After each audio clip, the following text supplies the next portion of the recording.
usul fikih.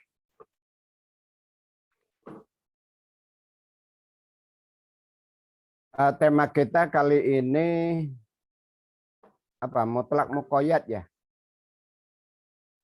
Iya, Pak. Atau apa? Ya. Sekarang bagian siapa? Kang Afrizal, Pak. Ya, udah siap beliau.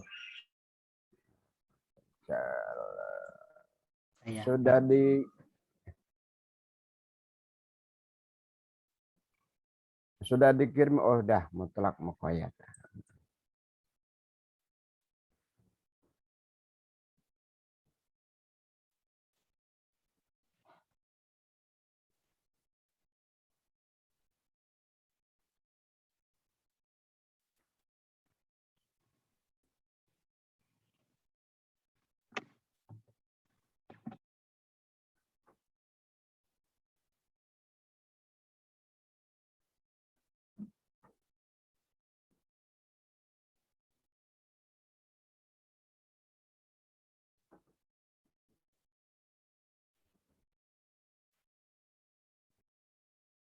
Kalau Kang Afrizalnya udah siap, ayo mulai.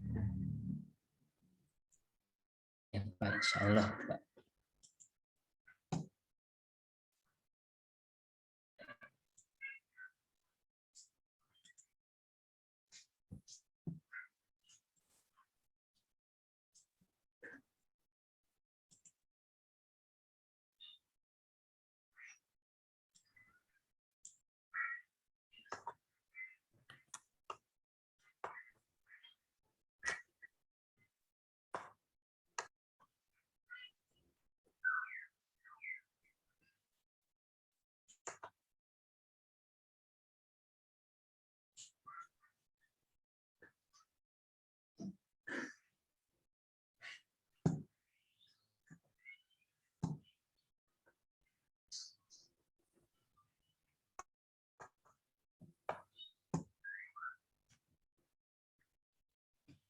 Bismillahirrahmanirrahim.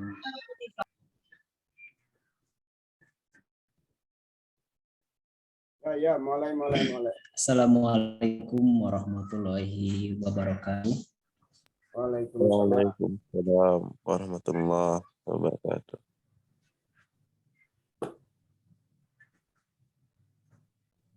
Ya.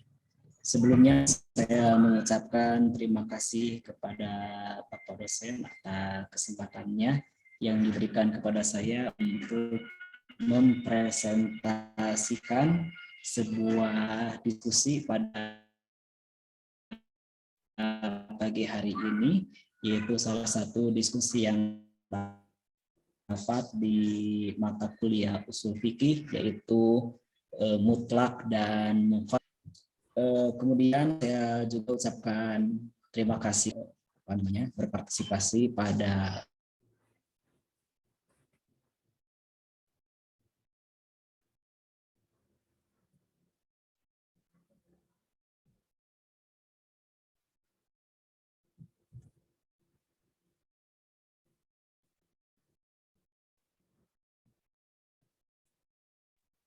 Koneksinya hilang sepertinya.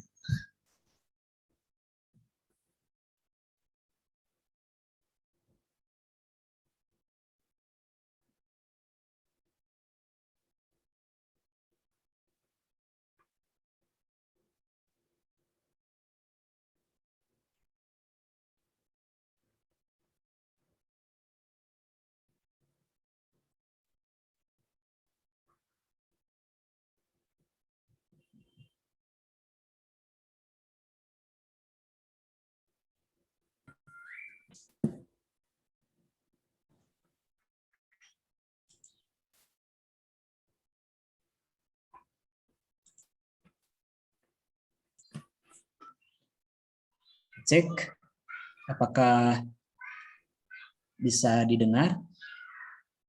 Iya, bisa. Ya, kedengaran.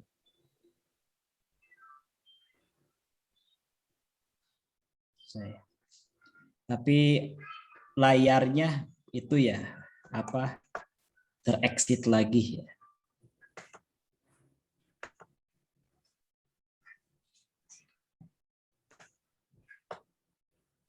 Ya, Bismillahirrahmanirrahim. Saya lanjutkan.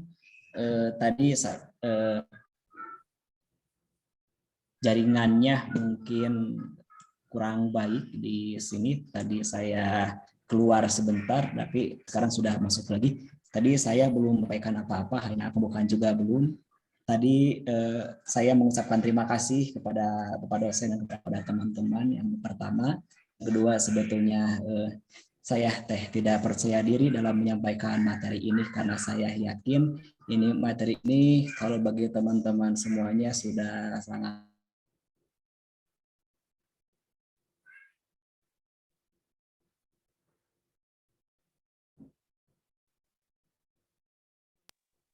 Halo, Connecting Kang. lagi.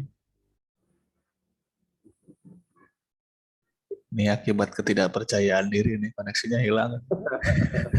Jadi sinyalnya tawadu juga itu, sinyalnya di tawadu.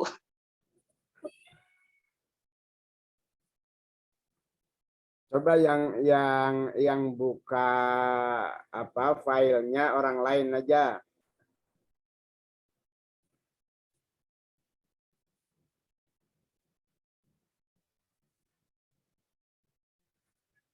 Mungkin kalau ininya kalau RAM-nya kurang memang gitu. Kalau RAM-nya 4 ke atas main kuat. Kalau di laptop kalau RAM-nya 2 suka begitu. saya udah gabung lagi, Pak. Ini udah 2 kali keluar nih, makin gempur Pak jadinya ini. Saya coba share lagi Pak materinya. Ya. Biasa.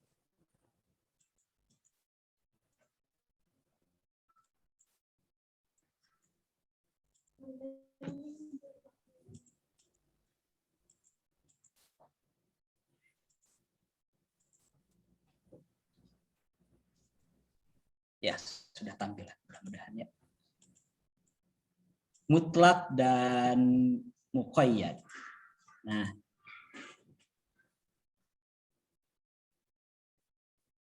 Nah, kan hilang lagi.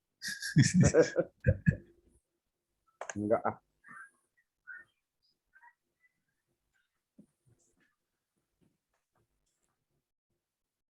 Udah harusnya teks aja, nggak usah main gambar-gambar gitu, berat.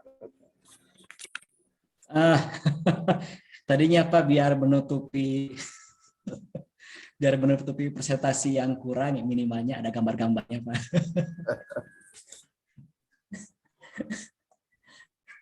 Oke, Bismillahirrahmanirrahim. Saya langsung mulai saja pembahasan dalam mutlak dan muqayyad ini.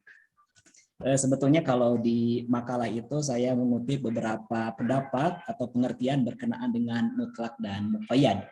Tetapi untuk di layar ini, untuk di presentasi kali ini, saya mengambil dari sekian banyak pengertian yang disampaikan oleh beberapa pengarang, penulis, dan beberapa yang lainnya juga. Saya mengambil yang ini karena menurut saya ini yang paling mudah dipahami, minimalnya versi saya. Yang pertama, mutlak adalah memahami lafaz sesuai dengan mada tekstualnya yang tidak terdapat pembatasan makna di dalamnya. Sedangkan kalau muqayyad sendiri itu kebalikan dari mutlak, yaitu suatu lafaz tertentu yang ada batasan atau ikatan dengan lafal lain yang mengurangi keseluruhan jangkauannya. Jadi kalau di cover presentasi yang saya tadi tampilkan, saya memasukkan video tentang ikan di lautan. Jadi saya mengibaratkan bahwa mutlak itu adalah ikan di lautan gitu, yang tidak ada batasan di dalamnya, mau lari kemana, bebas, tidak ada batasannya. Berbeda dengan muqayyad, Pak, saya mengibaratkan muqayyad itu adalah seperti ikan di dalam akuarium yang berenangnya itu terbatas, tidak bisa kemana-mana. Gitu. Jadi itu maksud dari cover tadi, video yang berat yang buat laptop saya hang tadi itu Pak. secara kemudian. Ini video lagi, mudah-mudahan tidak ini ya. Nah, ini contoh lafaz mutlak, saya mengambil dari surat Al-Baqarah ayat 234. Walladzina yutawaffawna minkum wa yadaruna azwaja yatarabbasna bi anfusihinna arba'ata asyhuri wa asyra. Nah, teman-teman semuanya, pada ayat tersebut itu ada kata azwaja. Jadi orang-orang yang meninggal dunia di antaramu dan meninggalkan istri-istri, hendaklah para istri itu menangguhkan dirinya atau beriddah selama 4 bulan 10 hari. Nah, pada ayat tersebut ada lafaz mutlak, yaitu kata azwaja, yaitu istri-istri.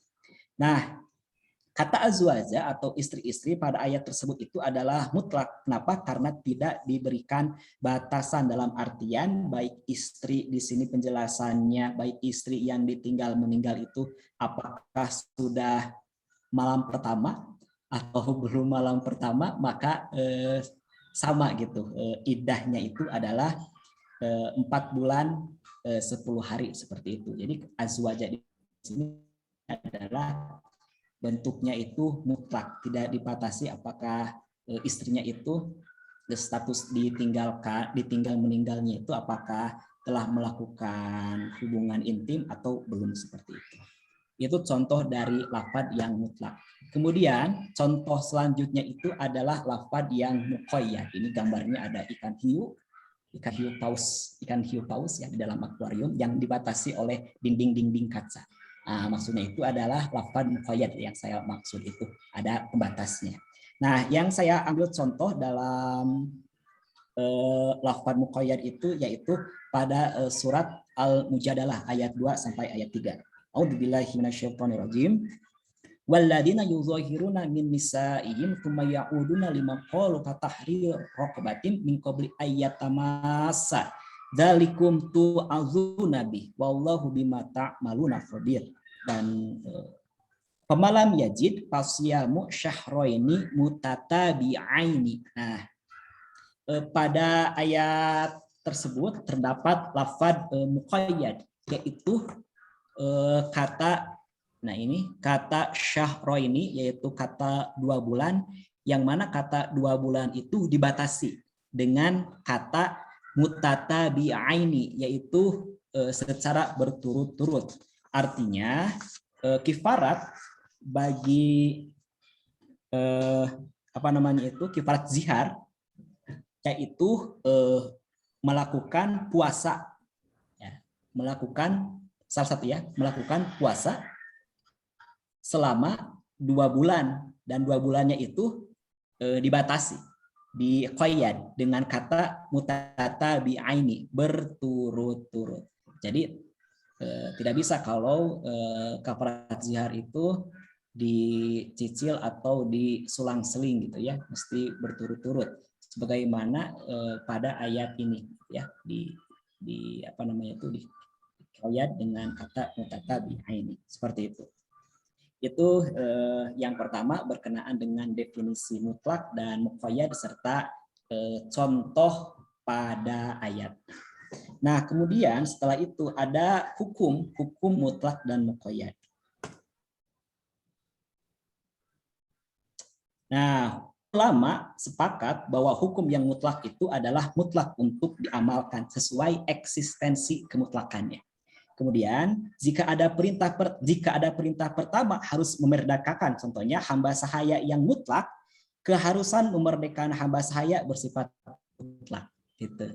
Jadi tidak dibatasi apakah jika ada keterangan gitu harus memerdekakan hamba sahaya dan lafaz tersebut adalah mutlak, dalam artian hamba sahayanya itu tidak dibatasi apakah mesti yang muslim atau yang non muslim, maka ulama sepakat itu diamalkan sesuai dengan eksistensi kemutlakannya. Begitu pula ketika ketika terdapat ayat yang lain yang muqayyad, yang membatasi, dalam artian misalkan tadi yang fatahrir raqabahnya itu adalah yang muslim saja, maka ayat itu pun dimaknai bahwa apa namanya itu yang dimerdekakan itu harus dibatasi, yaitu hanya yang muslim saja, itu hanya yang apa hamba sahaya yang muslim saja. Nah, kemudian dalam pelaksanaan hukumnya itu keberlakuannya itu dapat bersama-sama. Jadi dapat bersama-sama atau masing-masing berdiri sendiri. Artinya yang mutlak berlaku untuk yang mutlak dan yang muqayyad pun berlaku untuk yang demikian. Hal itu terjadi apabila perintahnya berdiri sendiri. Nah, akan tetapi jika perintahnya berada dalam satu rangkaian kalimat dalam satu ayat Al-Quran, misalkan sebagaimana muqayyadnya sebagai sifat bagi yang mutlak, memerdekakan hamba sahaya sebagai yang mutlak, artinya harus hamba sahaya. Sedangkan yang beriman adalah yang muqayyad, jadi harus yang beriman. Nah, secara hukum yang tadi kan yang berdiri sendiri makan gampang gitu ya, tinggal diamalkan sesuai dengan eksistensinya. Tetapi bagaimana kalau hukumnya itu tidak berdiri sendiri? Nah, saya di sini apa namanya dengan bahasa yang saya apa namanya persingkat, mudah dipahami ya, minimalnya menurut pribadi saya gitu, dari berbagai macam kalimat. Inilah yang saya tuliskan dalam presentasi ini, dalam PowerPoint ini. Hukumnya ada 7. Yang pertama, hukum dan sebabnya sama. Yang kedua, hukumnya sama tapi sebabnya berbeda. Yang ketiga, hukumnya berbeda tapi sebabnya sama. Yang keempat, hukum dan sebabnya itu berbeda. Yang kelima, salah satunya membenarkan dan salah satunya lagi membantah. Yang keenam, keduanya nafi atau nahi atau hanya salah satunya, dan yang terakhir yang ketujuh itu terdapat 2 muqayyad tapi di tempat lain yang berbeda. Jadi kalau teman-teman melihat di makalah saya itu, misalkan per poinnya itu kalimatnya panjang-panjang, misalkan yang pertama hukum dan jadi hukum yang disebut adalah sama dan sebabnya yang menimbulkan hukum itu juga sama. Nah, saya singkat kalimatnya itu menjadi yang pertama itu hukum dan sebabnya sama. Contohnya misalkan yang pertama surat Al-Maidah ayat 5, kutipannya hurrimat alaikumul maitatu waddamu walahmul khinzir. Diharamkan bagi kalian untuk mengkonsumsi bangkai, darah, dan daging babi, seperti itu. Nah, di sini kata dam ya, kata saya bacakan dulu yang ini ya, surat Al-An'am-nya. Qul la ajidu fi ma uhya ilayya muharraman ala ta'imi yat'amuhu illa ayyakuna maitatan au daman masfuhan au lahma khinzir. Katakanlah, aku tidak menemukan dalam wahyu yang diturunkan kepadaku tentang makanan yang diharamkan untuk dimakan kecuali maitah, bangkai, au dama masfuhan atau darah yang mengalir, au lahma khinzir atau daging babi. Nah, pada 2 ayat ini itu hukum dan sebabnya sama, yaitu hukum dari kedua ayat tersebut itu adalah sama-sama, yaitu sama-sama haram. Ya, salah satunya mengkonsumsi darah. Demikian pula sama sebab yang menimbulkan hukumnya juga sama, yaitu darah. Jadi hukumnya sama dan sebabnya pun sama. Akan tetapi pada dam yang ayat pertama ini yang surat Al-Maidah, damnya itu berbentuk mutlak, dalam artian tidak dibatasi darah yang seperti apa. Akan tetapi pada ayat yang lain yaitu surat Al-An'am, damnya itu diqayyad dengan kata masfuhan, yaitu darah yang mengalir. Nah, bagaimana kalau apa namanya itu kasusnya seperti ini? Nah, kalau yang kasusnya seperti ini, yaitu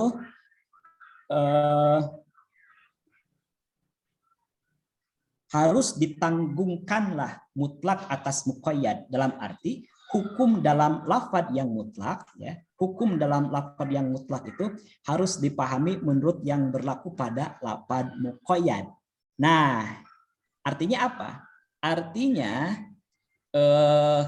yang mutlak ini itu harus ditanggungkan kepada yang muqayyad, dalam artian ketika berbicara tentang hurimat alaikumul maitata wadamu pada ayat Al-Maidah, itu maksud dam di sini itu adalah dibatasi, yaitu darah-darah yang maspuhan saja, yaitu darah-darah yang mengalir saja. Jadi kalau darah yang beku seperti api itu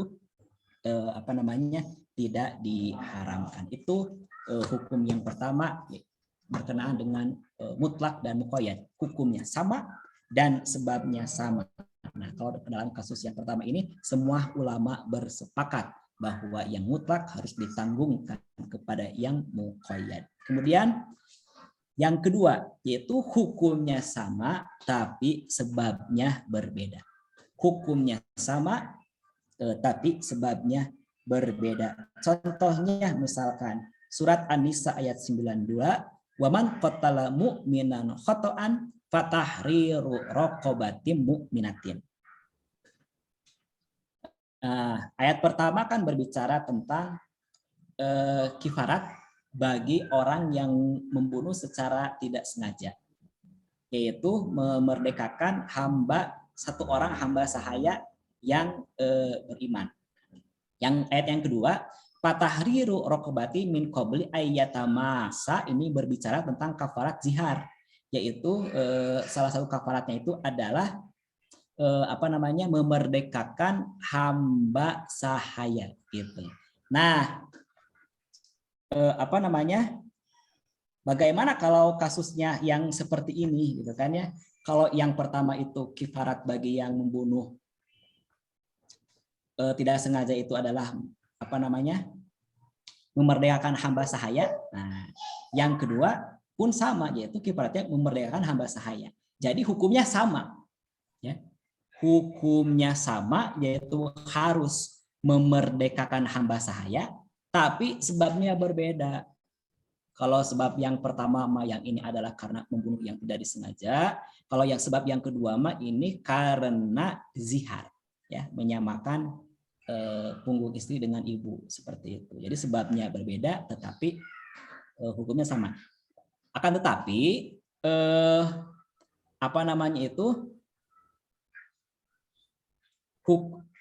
pada ayat pertama itu kifaratnya itu berbentuk muqayyad, yaitu memerdekakan hamba sahaya yang mukmin. Tetapi untuk yang kedua ini memerdekakan hamba sahaya tanpa ada batasan, dalam artian ya bisa mukmin, bisa juga non muslim. Nah, bagaimana kalau kasus yang kedua ini? Nah, kalau kasus yang kedua ini ulama berbeda pendapat. Jadi ada dua pendapat. Yang pertama, kalau menurut ulama Syafi'iyah itu yang mutlak harus ditanggungkan kepada yang muqayyad. Kalau yang Hanafiyah itu yang mutlak tidak dapat dipahami dengan muqayyad. Dalam artian, dalam kasus yang tadi, menurut ulama Syafi'iyah itu yaitu berjalan sendiri-sendiri. Menurut ulama Syafi'iyah itu kalau dalam kasus yang tadi berarti walaupun dalam ayat yang menyebutkan kifarat zihar itu adalah memerdekakan hamba sahaya tanpa dibatasi gitu, tetapi kalau menurut ulama Syafi'iyah itu mesti ditanggungkan kepada yang muqayyad, dalam artian mesti dibatasi, yaitu hanya memerdekakan hamba sahaya yang mukmin saja. Berbeda dengan ulama yang Hanafiyah. Kalau yang ulama Hanafiyah itu ya berjalan sendiri-sendiri. Jadi ayat yang pertama ya dipahami secara mutlaknya, ayat yang kedua juga dipahami secara muqayyadnya. Jadi dipahami masing-masing.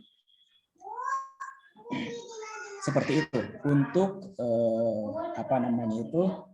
kasus atau hukum yang kedua. Kemudian untuk hukum yang ketiga, yaitu hukumnya beda, sebabnya sama. Nah, dibalikan ya. Kalau tadi hukumnya sama, sebabnya beda. Kalau sekarang dibalikan, hukumnya beda, sebabnya sama. Contohnya, ayat yang pertama. Ya ayyuhalladzina amanu idza qumtum ilas sholati faghsilu wujuhakum wa aydiyakum ilal marafiq. Yang kedua, falam tajidu ma'an fatayammamu sha'idan thayyiban wamsahu biwujuhikum wa aydikum minhu. Nah, sebabnya sama. Naon apa sebabnya? Yaitu orang yang akan melaksanakan sholat. Sama sebabnya. Tapi hukumnya beda. Apa bedanya kalau yang pertama itu kalau yang pertama itu membasuh, ya.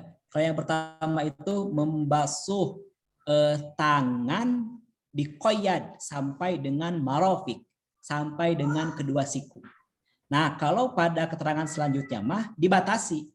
Apa dibatasi? Nggak dibatasi, mutlak maksudnya itu, yaitu tangan saja. Gitu kan ya, dalam artian ya mau segini, mau sampai siku, misalkan mau sampai mana, yang penting mah tangan. Nah, bagaimana memahami kasus yang hukumnya beda, sebabnya sama?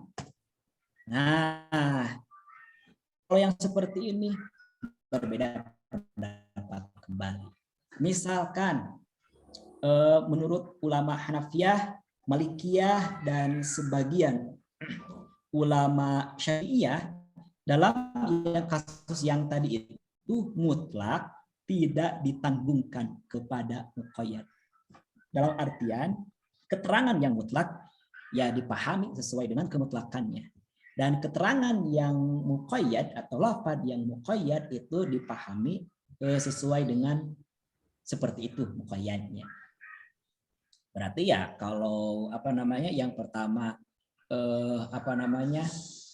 membasuh tangan sampai dengan siku ya dipahami seperti itu. Yang kedua yang mutlak membasuh tangan saja tidak dibatasi sampai mana saja ya dipahami seperti itu. Itu untuk pendapat yang pertama. Kalau menurut pendapat yang kedua, yaitu sebagian besar ulama Syafi'iyah, yang mutlak ditanggungkan kepada muqayyad. Nah, pendapat yang kedua tadi ya, yang mutlak ditanggungkan kepada muqayyad. Berarti pada lanjutan dari surat Al-Maidah ini, wa aidikum, tangan-tangan ini, walaupun tidak diberikan qayyad atau diberikan batasan, tetapi ini dipahami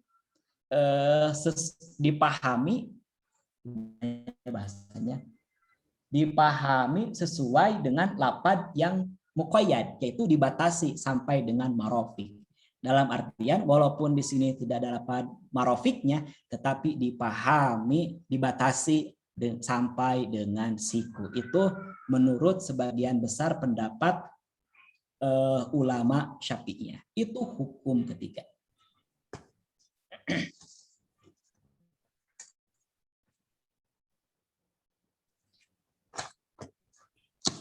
Nah, hukum yang keempat, yaitu hukum dan sebabnya berbeda.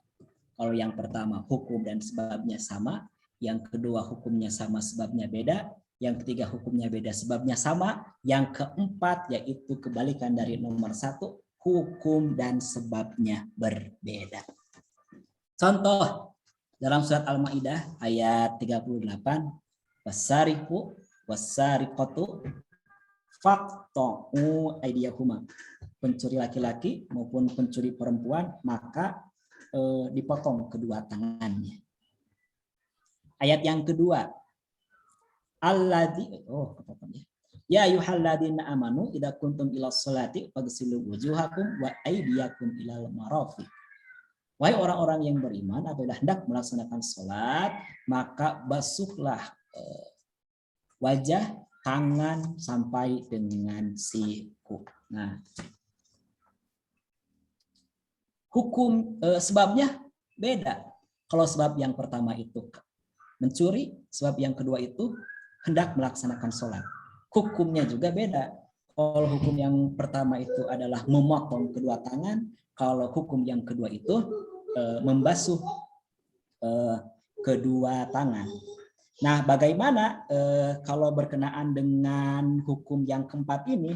Kalau berkenaan dengan hukum yang keempat ini, semua ulama sepakat mengatakan bahwa ini berlaku sendiri-sendiri, seperti itu. Jadi, yang ayat pertama ini kan mutlak ya, tangannya itu tidak terdapat lafaz muqayyad. Nah, kalau yang ayat kedua ini kan ada muqayyadnya gitu ya, yaitu sampai ilal marafiq. Nah, berarti ulama ini sepakat kalau yang ayat pertama ini ketika harus memotong tangan itu tidak dibatasi sampai apa namanya itu ini sampai siku gitu ya. Tapi yang penting mah tangan, jadi bisa sampai pergelangan, mungkin ya dia sampai tengah-tengah ini, tengah-tengah ini tidak dibatasi gitu ya. Itu ayat yang hukum yang keempat. Selanjutnya yaitu hukum yang kelima. Salah satunya membenarkan, ya. Kalimat yang satunya membenarkan. Tapi yang salah satunya lagi membantah. Contohnya misalkan ketika seseorang berkata, merdekakan hamba sahaya. Kemudian selanjutnya dia malah membantah, jangan memerdekakan hamba sahaya yang kafir. Atau misalkan dia berkata cukup memerdekakan hamba sahaya yang muslim. Kemudian berkata lagi, tidak cukup memerdekakan hamba sahaya. Nah, bagaimana kalau kasusnya yang seperti ini? Nah, lafaz qayyad, lafaz mutlak dalam contoh tersebut diberi qayyid dengan kebalikan atau lawan dari qayyid pada lafaz yang muqayyad. Jadi, ini kan lafaz mutlak, merdekakan hamba sahaya. Ya. Kemudian yang kedua itu jangan memerdekakan hamba saya yang bagaimana ini, yaitu mengembalikan lafaz mutlak kepada lawan dari muqayyad. Nah, ini lawannya apa? Lawan dari kafir itu muslim. Makanya, berarti maksudnya ini ketika salah satunya membenarkan, ketika yang keduanya itu membantah, maka maksudnya itu adalah yang mutlak yang ini dibatasi oleh lawan dari muqayyad ini. Nanti lawan dari kafir muslim. Berarti bagaimana memahaminya? Maksudnya adalah merdekakanlah hamba sahaya yang muslim. Seperti itu ya. Untuk hukum yang kelima. Oke. Dua lagi.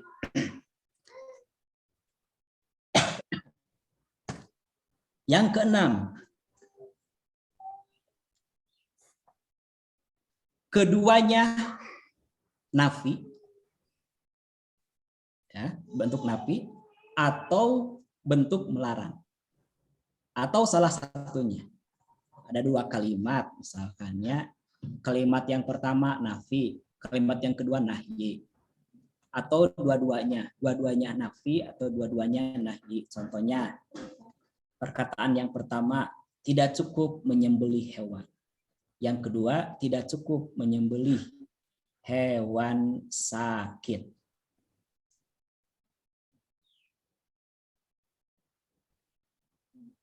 Nah, bentuk dan contoh yang disebutkan sebelumnya adalah lafaz muqayyad, berada dalam satu tempat.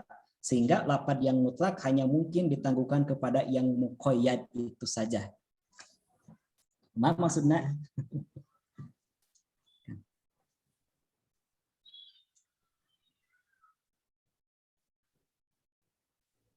Nah, berarti maksudnya mah ya harus menyembelih hewan yang sehat seperti itu ya, kurang lebih. Itu yang keenam. Yang terakhir yaitu bagaimana kalau kasusnya itu adalah muqayyadnya atau pembatasnya itu berada di tempat lain, berada di dua tempat. Berada di dua tempat lain yang berbeda. Misalkan ayat pertama tentang kafarat melanggar sumpah. Kafarat melanggar sumpah. Salah satunya itu kan ketika tidak bisa memberikan makan, tidak bisa memerdekakan hamba sahaya, maka disuruh untuk pasyamu thalathati ayyam, puasa 3 hari. Nah, kemudian yang kedua, kafarat zihar, pasyamu syahroini mutatabi'ain, itu makan puasa 2 bulan berturut-turut. Nah, kalau dam haji atau untuk yang haji itu adalah fasyamu thalathati ayyam fil hajj wa sab'atin idza raja'tum, yaitu puasa 3 hari ketika haji dan puasa 7 hari ketika pulang ke tanah air. Nah, kalau ayat pertama ini kan yang kafarat sumpah ini kan puasanya itu dalam artian thalathati ayyam, tidak bermakna mutlak, tidak tidak ada qayadnya, dalam artian apakah 3 harinya itu mesti berturut-turut, apakah 3 harinya itu boleh tidak berturut-turut, apakah 3 harinya itu bagaimana cara memahaminya, apakah 3 hari di kota ini, atau apakah 2 hari di kota ini, atau 1 hari di kota mana gitu kan. Jadi tidak ada qayadnya, tidak ada pembatasnya. Berbeda dengan kifarat zihar, ada muqayyadnya, yaitu mutatabi'ain, berturut-turut. Kalau yang haji juga sama gitu, ada penjelasannya, yaitu thalathati ayyam fil hajj dan sab'atin idza raja'tum. Nah, untuk yang seperti ini bagaimana cara memahaminya? Cara memahaminya adalah ada 2 pendapat. Pendapat pertama yaitu pendapat dari kalangan ulama Syafi'iyah yang mengatakan mutlak tidak ditanggungkan kepada salah satu muqayyad. Dalam artian berarti tadi dipahami secara sendiri-sendiri, dipahami secara kemutlakannya. Berarti cara memahami ayat tentang kifarat bagi yang melanggar sumpah yang 3 hari itu berarti pelaksanaannya itu ya mutlak, dalam artian tidak dibatasi bagaimana caranya, apakah harus 3 hari berturut-turut atau harus 3 harinya sulang-seling gitu kan ya, itu tidak dibatasi, mangga silahkan, yang penting jumlahnya 3 hari ya, itu menurut ulama Syafi'iyah. Nah, kalau menurut ulama Hanafiyah mutlak benar, salah ini kayaknya. Bentar, Pak. Kayaknya Syafi'iyah itu yang ditangguhkan deh, kan tidak. Yang pertama ya Syafi'iyah ya. Iya, kayaknya Syafi'iyah itu yang ditangguhkan ke muqayyad. Hanafi yang iya, tidak. berarti ini tidaknya dihilangkan ya. Ya, berarti kalau menurut ulama Syafi'iyah mutlaknya itu ditanggungkan kepada salah satu yang muqayyad. Berarti kan puasa untuk yang melanggar sumpah itu dibatasi kepada salah satunya, yaitu yang mendekati yang mana, yaitu yang muqayyad yang pertama, yaitu berturut-turut, seperti itu. Berturut berarti puasa untuk yang melanggar sumpah itu mesti melaksanakan puasa 3 hari berturut-turut. Walaupun berturut-turutnya itu tidak disebutkan dalam ayatnya. Nah, kalau menurut ulama Hanafiyah tidak seperti itu. Tidak dapat ditanggungkan kepada salah satu muqayyad. Berarti ayat yang mutlak tadi itu ya dipahami secara kemutlakannya. Bagi yang melanggar sumpah itu ya silahkan. Apakah mau 3 harinya itu berturut-turut, mangga. Apakah mau sulang-seling, mangga gitu ya. Atau yang satu dilaksanakan di Garut, yang kedua di Bogor, yang ketiga di Bandung, mangga. Seperti itu. Itu menurut ulama.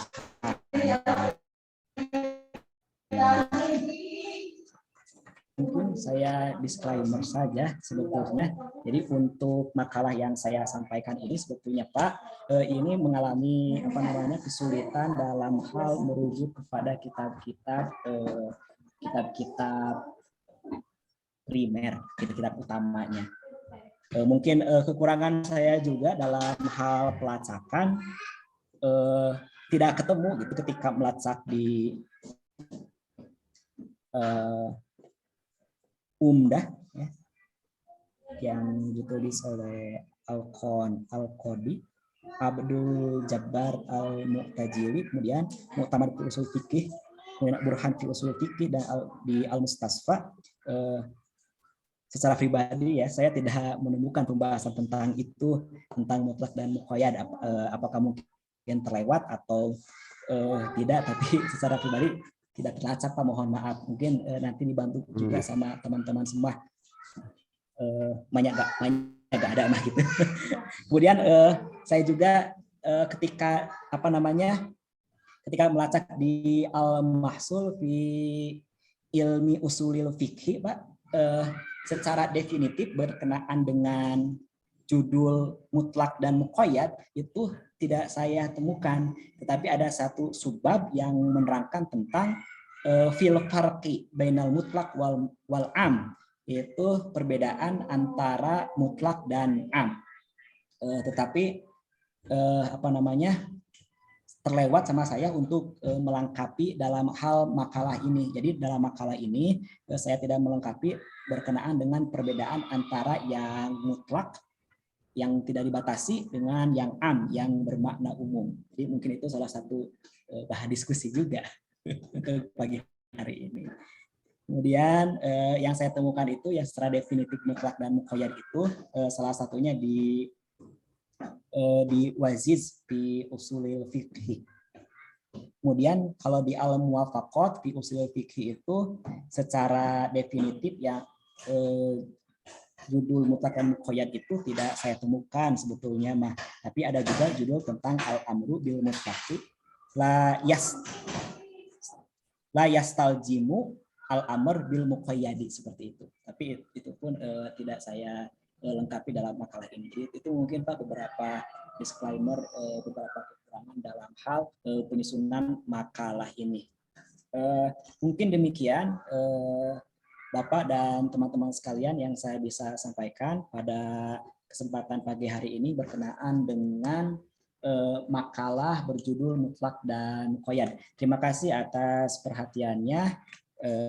Selanjutnya saya serahkan kepada teman-teman jika ada yang disempurnakan, didiskusikan, mangga. Tapi kalau untuk yang ditanyakan tidak ada.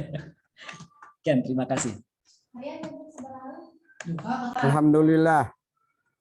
Nih, menukik banget ya pembahasannya karena memang hanya dibatasi di mutlak dan muqayyad. Terus terang tiga variasi yang terakhir itu meskipun masalahnya udah ketemu tapi penamaannya nih yang saya baru dapat juga nih tentang hukum ya. Kesamaan hukum dan sabab udah banyak. Ya, yang sama, beda dan sama. Tapi yang kelima, keenam dan tujuh itu apabila yang muqayyadnya menafikan dan mutlaknya mutlaknya subut, kemudian yang muqayyadnya nafi atau amar dan nahi, dan sebaliknya tadi itu mungkin kita perlu didiskusikan lagi nanti. Artinya ini yang tiga ini, kalau yang empat itu terdapat di beberapa kitab gitu ya. Yang tiga ini mungkin nanti saya juga minta ditambahkan lagi. Kalau kita lihat di Ghayatul Wusul, karena Ghayatul Wusul itu ringkasan Lubul Usul itu ringkasan dari Jam'ul Jawami, maka mirip banget. Mirip dan mirip. Mereka katakan bahwa mutlak dan muqayyad itu sama dengan am dan khos.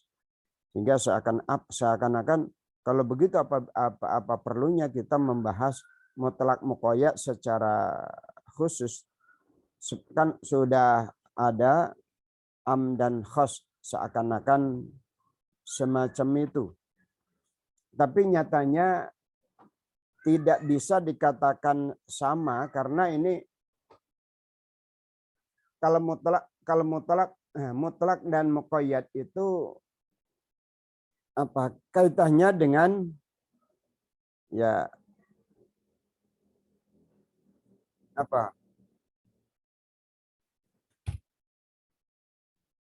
Kaitannya dengan masalah nanti jadi kaidahnya ya kan ini memunculkan kaidah kan.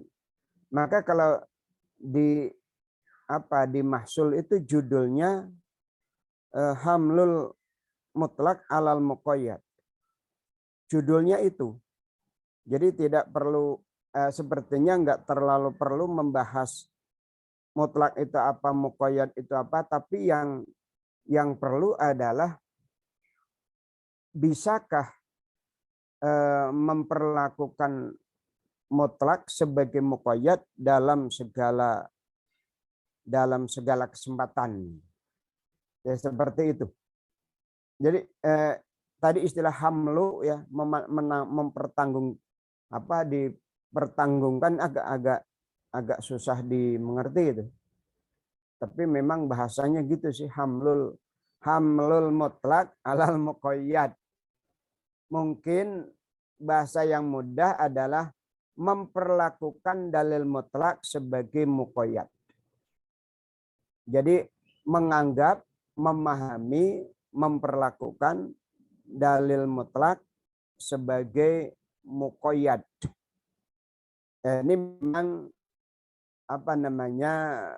berkaitan dengan kasus-kasus dalil yang lain. Nah, nanti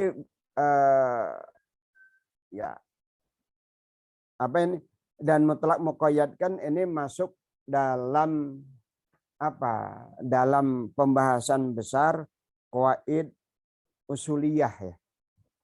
Masuk dalam pembahasan qawaid usuliyah.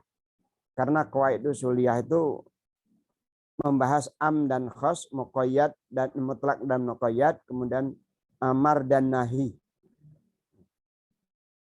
Amar dan nahi. Ketika ada amar dan nahi bertentangan atau dan sebagainya itu masuk qawaid usuliyah.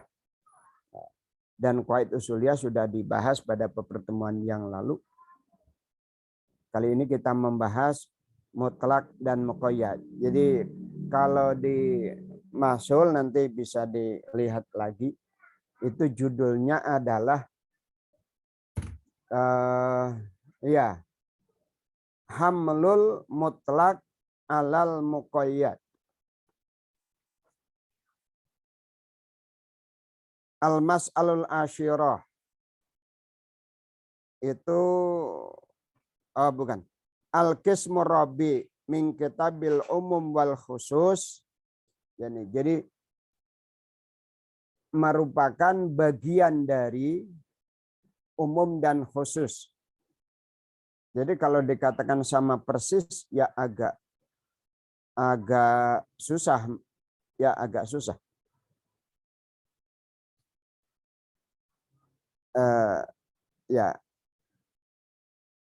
Tapi itu bahasa lubul wusul, kemudian jam'ul jawami itu bahwa mutlak dan muqayyad itu kal umum wal khusus. Oke, di al-masul ini al-qismu rabi min kitabil umum wal khusus fi hamlil mutlak lal muqayyad wa fihi masail.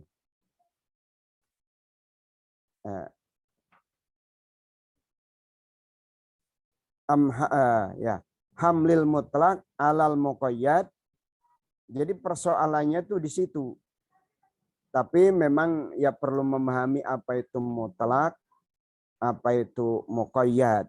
Kemudian bisakah semua muqayyad diperlakukan semua mutlak diperlakukan sebagai muqayyad? Setidaknya tadi sudah ada 4 ya kan dikategorisasi lagi itu. Dikategorisasi lagi boleh jadi yaitu antara hukum dan sebabnya sama atau berbeda.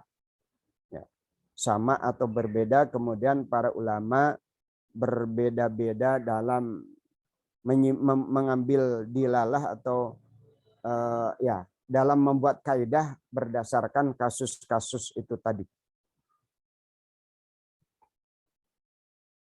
Ya itu aja mungkin tambahan dari saya udah cukup bagus ini. Silahkan didiskusikan dan kalau bisa dicontohkan dengan hadisnya.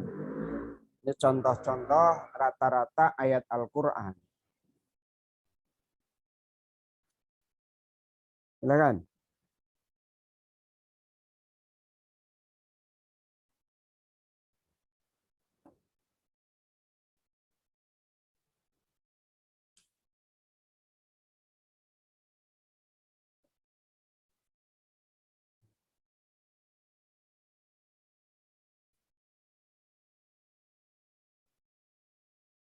Gimana?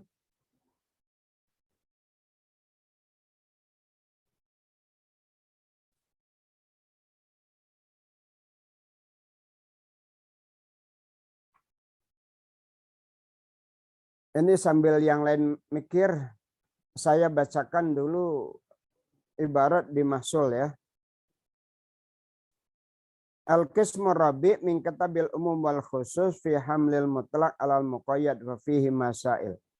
Qala Razi al-mutlaq wal muqayyad idza warada fa imma ayyakuna hukmu ahadihima mukhalifan li hukmil akhar aw la yakun. Jadi bukan mukhalafah. Wal awalu misal ayakula syar'u atu zakah wa atiku raqabatam mu'minah. Wala niza'a fi annahu la yuhmalul mutlaqu 'alal muqayyad li'annahu la ta'alluqa bainahuma. Atu zakah wa atiku raqabatam mu'minah. Ini beda. Mana ini yang mutlak dan mana yang muqayyad ini?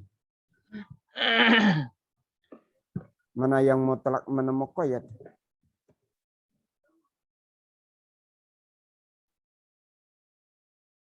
Ini ada contoh, tapi contohnya kita nggak paham nih. Ya, contohnya wal awal. Hukumnya berbeda, sebabnya berbeda. Atau zakah wa atiku raqabah. Memang nggak nyambung. Bingung. Wa masani fala yakhlu imma ayakuna asbab wahidan aw la yakunu hunalika sababani mutamasilan aw mukhtalifan. Fa imma ayakuna al-khitabul waridu fihi amran aw nahyan. Fa hadi aqsamun sittah. Ada 4 macam. Amma idza kana sab wahidan wajaba hamlul muqayyad alal mutlaq alal muqayyad.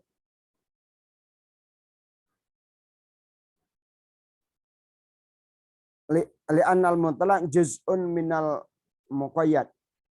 Li'annal mutlaq juz'un minal muqayyad. Wal ati bil kulli ati bil juz'i. La mahalah. Fal ati bil muqayyad yakunu amilan bid dalilaini. Wal ati bi khairi dalikal muqayyad la yakunu amilan bid dalilaini. Jadi ini lebih enak di rasionalisasinya. Apabila sebabnya sama maka wajib hamlul muqayyad hamlul mutlaq alal muqayyad. Karena mutlak itu bagian dari muqayyad. Mengamalkan yang muqayyad berarti mengamalkan juga yang mutlak. Ini rasionalisasinya lumayan di sini. Tapi nggak sebaliknya. Kalau melaksanakan yang muqayyad, kalau yang walayak mana? Fa'ati bil muqayyad yakunu bid dalilain wa ati bi khairi dalikal muqayyad la yakunu amilan bid dalilaini. Kalau mengambil sikap mutlak berarti tidak mengamalkan yang muqayyad. Padahal sepertinya muqayyad bagian dari mutlak, tapi sebenarnya dalam prakteknya mutlak itu bagian dari muqayyad. minum. Ya, yang satu minum air, yang satu minum ini. Kalau kemudian dikatakan, wah yang penting minum, mau minum air, mau minum apa, ya itu beda. Kalau sudah minum teh itu minum, ya. Umpama fakulu washrabu, ya fakulu washrabu, minum teh minum, minum air biasa minum. Tapi kalau disyaratkan air putih, berarti sudah memenuhi kriteria minum. Kalau yang penting minum, nanti ada yang minum alkohol, minum juga, tapi enggak melaksanakan apa?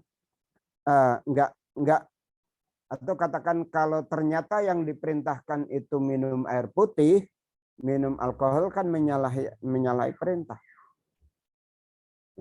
Tapi kalau sudah dinyatakan minum air putih, itu pasti tidak itu. Jadi minum air putih itu adalah takyid, muqayyad, minum. Kalau sudah makan harus minum umpamanya. Orang yang berpendapat mutlak, yang penting minum. Mau kopi, mau teh, mau alkohol, mau apa, yang penting minum.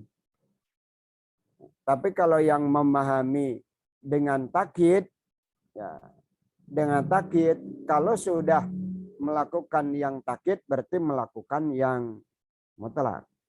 Umpama sudah umpama ada orang yang nggak boleh minum sembarangan, minumnya harus air putih, itu berarti mutlak itu muqayyad. Kalau sudah minum air putih berarti mutlaknya itu sudah dilakukan juga, kan perintahnya setelah makan harus minum. Ada satu keluarga yang mengharuskan minumnya air putih. Pokoknya kalau di sini mah harus minum air putih. Kalau di luar sana silakan minum apa aja. Yang pertama, wal amalu bidalilaini inna imkanil amali bihima aula minal ityan bi adihima wa ihmalil akhar. Akan tetapi apabila bisa melakukan dua-duanya, maka boleh dibandingkan dengan hanya menjalankan salah satunya dan meninggalkan yang lain.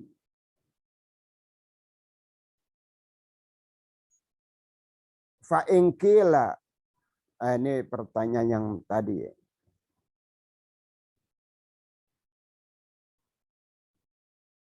Al-itlaq wa taqyid diddani. Itu tadi yang saya lewati ini yang mempersoalkan la nusallimu annal mutlaq juz'un minal muqayyad. Bayanhu annal itlaq wa taqyid diddani. Maka dijawab al-itlaq wa taqyid diddani. Memberlakukan lafaz sebagai mutlak dan memberlakukan lafaz sebagai muqayyad ini berlawanan. Tapi kalau dalam kasus tadi kan sama itu ya. Sebenarnya dari contoh yang saya contohkan itu bisa dipahami. Habis makan harus minum. Minumnya di aturan itu enggak ditentukan. Tapi kemudian di rumah tertentu, kalau di rumah ini hanya boleh minum air putih. Atau kalau di warung-warung biasanya dikasihnya teh tawar. Ya sebenarnya minum itu kan bisa apa saja. Ketika dibatasi oleh teh tawar, itu ya sudah minum. Maka benar itu kalau mutlak itu bagian dari muqayyad. Mutlak itu bagian dari muqayyad. Meskipun awalnya agak susah. Bukankah sebaliknya justru yang muqayyad bagian dari mutlak? Bukan, dalam prakteknya apabila sudah melakukan yang muqayyad, maka yang mutlak itu pasti sudah dilaksanakan. Itu maksud dari bahwa mutlak itu bagian dari muqayyad. Kalau dikatakan setiap rasul pasti nabi, tapi tidak setiap nabi adalah rasul, maka yaitu sebenarnya rasul itu bagian dari nabi. Ya. Kebalik. Nabi itu bagian dari rasul. Kalau menurut ini, jadi mutlak itu bagian dari muqayyad. Sebab apabila sudah melakukan yang muqayyad, pasti mutlaknya sudah terlaksana. Nabi itu bagian dari rasul. Kalau kita sudah menghargai nabi, menghargai rasul berarti menghargai nabi, karena pada diri rasul itu ada jabatan nabi dan jabatan rasul sekaligus. Nah, minum teh itu sudah minum mutlaknya, teh muqayyadnya. Ya, kalau kita menghargai rasul, beliau adalah rasul dan nabi sekaligus. Kalau hanya nabi saja, rasulnya tidak. Maka di rukun iman itu bukan nabi ya. Wajib imannya kepada rasul. Wajib imannya kepada rasul. Ya, kenapa bukan nabi?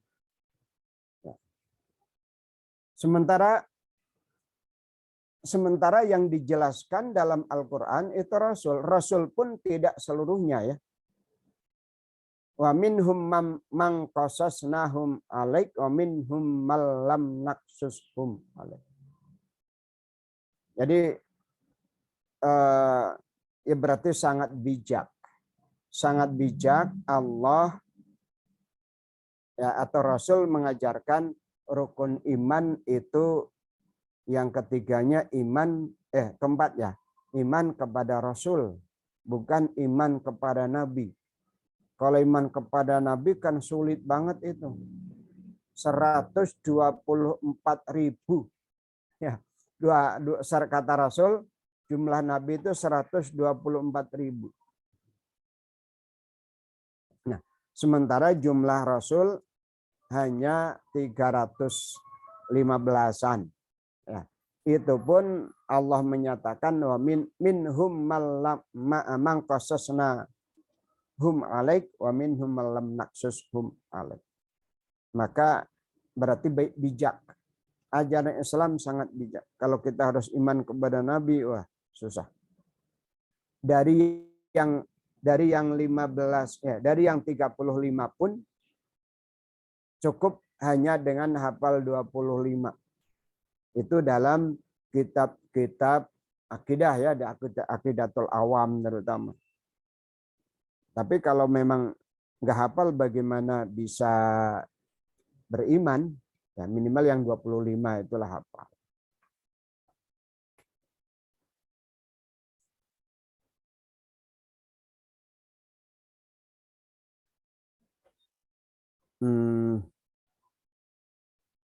Di sini juga masailnya nggak bisa ketemu sekaligus, panjang.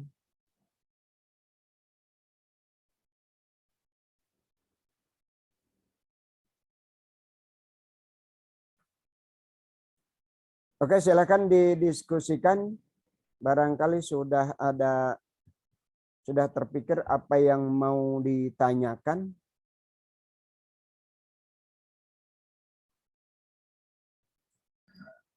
Ini Pak, mungkin saya tadi kan sempat di awal tersinggung kata Bapak tadi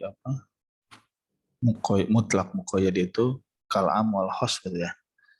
Tapi saya belum menemukan perbedaannya apa, atau kalau ada persamaannya apa gitu. Mungkin itu Pak.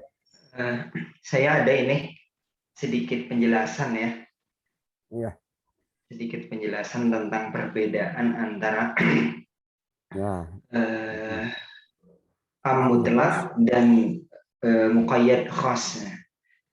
Ini saya ambil dari penjelasannya Mu'asir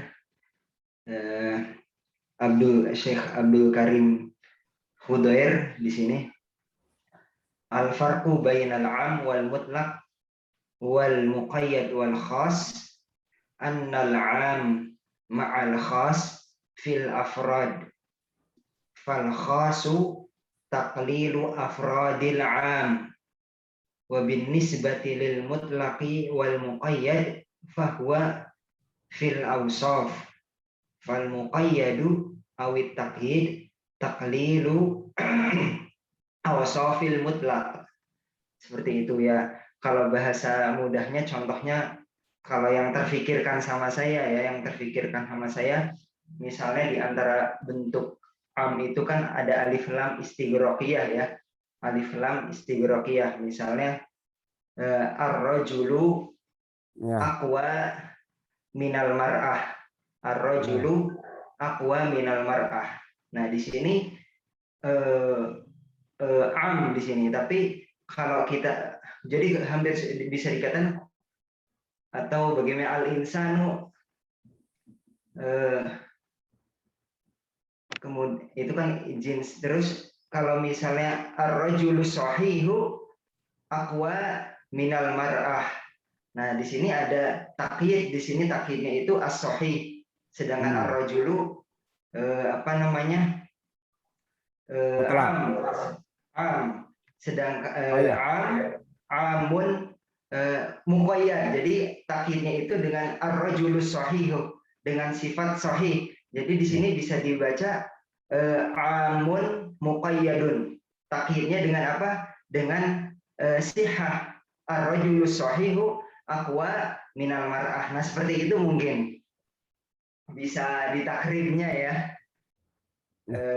Jadi kalau yang tadi kan ar-rajulu aqwa minal mar'ah, bisa disederhanakan mungkin ya, ini bisa dikoreksi lagi ya. Mungkin ar-rajulu ini kan amun mutlak misalnya, kemudian ditambahkan ar-rajulu sahihu jadi amun muqayyad. Laki-laki yang sehat lebih kuat daripada mar'ah, seperti itu.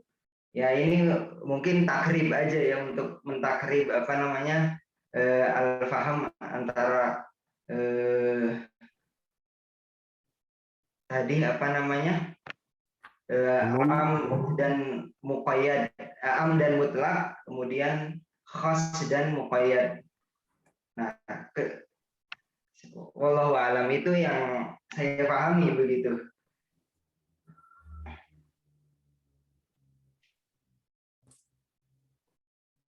Ada lagi yang menambahkan?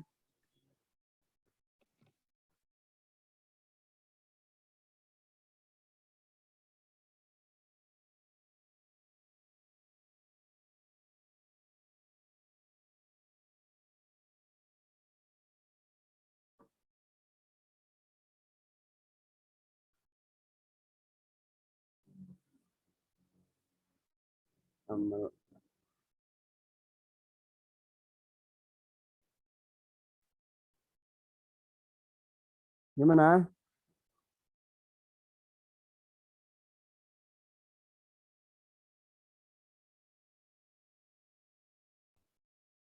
Nah, ini nanti ada kitab Usul Fikih Al-Muyassar. Nanti saya kopikan nih. Saya fotokan. Ini al-farqu bainal am wal mutlaq.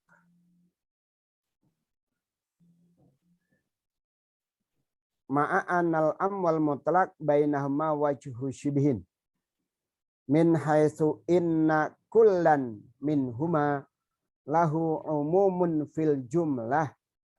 Ya, sama-sama ada umumnya. Mimma ja'ala ba'dul mutaqaddimin la yufarriquna bainahuma. Nah, kesamaan itulah yang menjadikan para ulama mutaqaddimin tidak membedakan antara am dan mutlak. Ya. Mimma ja'ala ba'dul mutaqaddimin la yufarriquna bainahuma. Jadi mutaqaddimin, jadi ada wajhu syibih tadi. Wajhu syibihin, ada titik keserupaan yang menjadikan para ulama mutaqaddimin tidak membedakan. Illa annal am yakhtalifu anil mutlak min haitsul hukmi. Akan tetapi dari sisi hukumnya am itu berbeda dengan mutlak. Fal mutlak idza waradal amru bihi, sesuatu yang mutlak apabila ada perintah untuk melakukannya, la yatanawalu jami'al afrad allati tasluhu liddukhuli tahtal lafzi. Apabila sesuatu yang dianggap mutlak, ya, atau lafaz yang lafaz mutlak yang dipertemukan dengan amar, maka hukumnya, ya, maka kemutlakannya itu tidak mencakup seluruh satuan yang layak masuk di dalamnya. Bal tahsulu bara'atu dhimmah biwahidatin minhumma.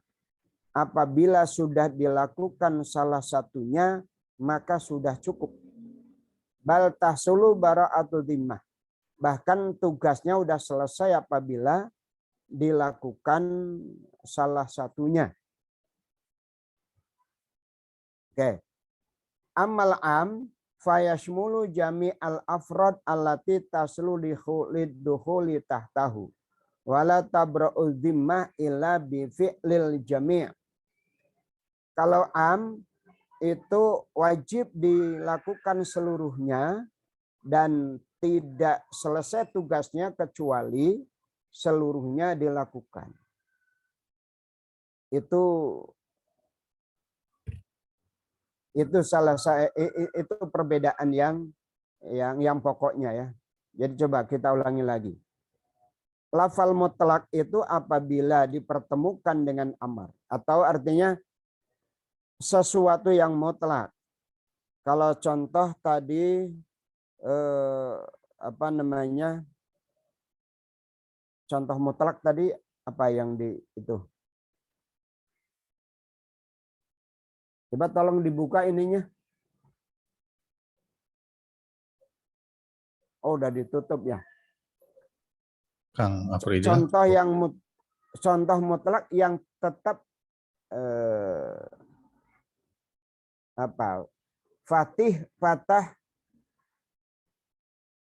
fatahriru raqabah, ya. Fatahriru raqabah itu memerdekakan hamba sahaya. Itu kan diperintahkan tadi untuk apa? Untuk kafarah. Untuk kafarah dhihar atau juga untuk diat ya. Itu tidak wajib seluruh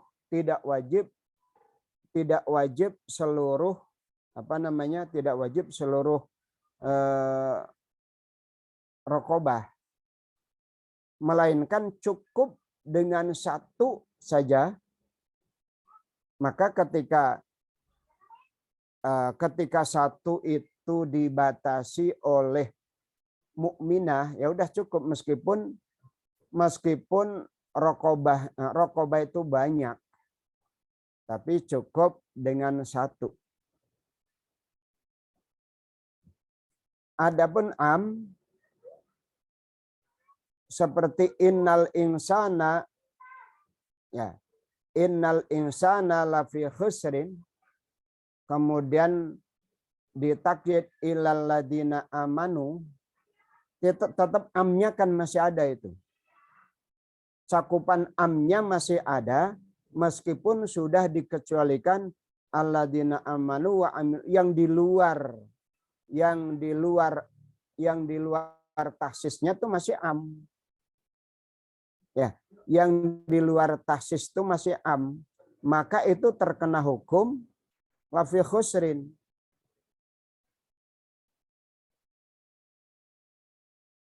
Ya, coba kembali. Fatahriru raqabah itu disebut sebagai lafal yang mutlak. Ya, sebenarnya wajib memerdekakannya itu cukup satu. Ya, cukup satu. Tapi yang mana yang akan dimerdekakan? Yang mukminah.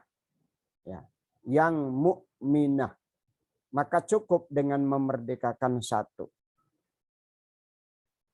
Tapi kalau ya innal insana lafi khusrin itu setelah ada taksis, keumuman al-insan itu masih ada. Ya umpama manusia jumlahnya 1000, yang iman 500, berarti yang iman amil solehah tawasobil hak tawasobil sabar itu 500. Berarti yang 500 itu masih terkena lafi khusrin.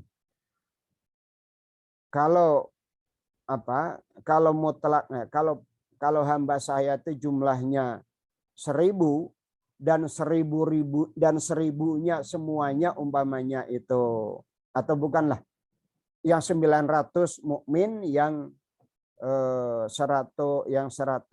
kafir, hanya memerdekakan satu dari 1000 udah cukup. Tahriru raqabah. Di situ enggak jumlah juga ya. Di situ enggak jumlah. Raqabah. Apa dengan tidak jumlah itu cukup dengan satu?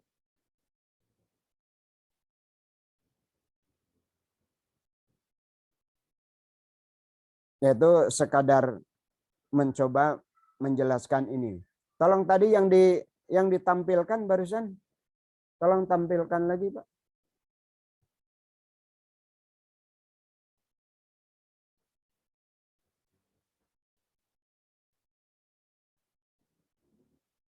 Faman lam yajid fasyamu syahraini mutatabi'aini min qabli ayatamasa. Faman lam yastati' fa'it'amu sittina miskinan. Dzalika litu'minu billahi wa rasuli wa tilka hududullah walil kafirina adzabun alim. Ini contoh muqayyad ya. Muqayyadnya syahraini mutatabi'aini. Tapi pada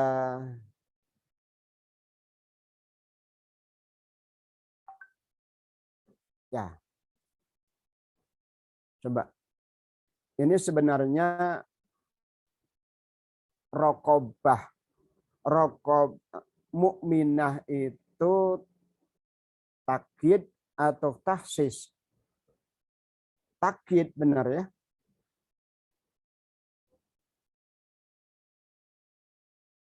Di bab tahsis itu kan ada nanti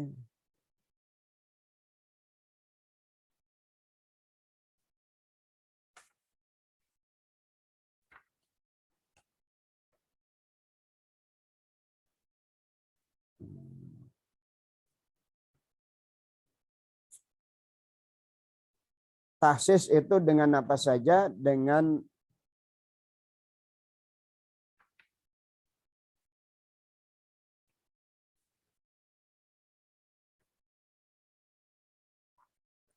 istisna, dengan syarat, dengan sifat. Sifat itu termasuk tahsis. Ya. Syarat itu termasuk tahsis. Tahriru raqabah mukminah.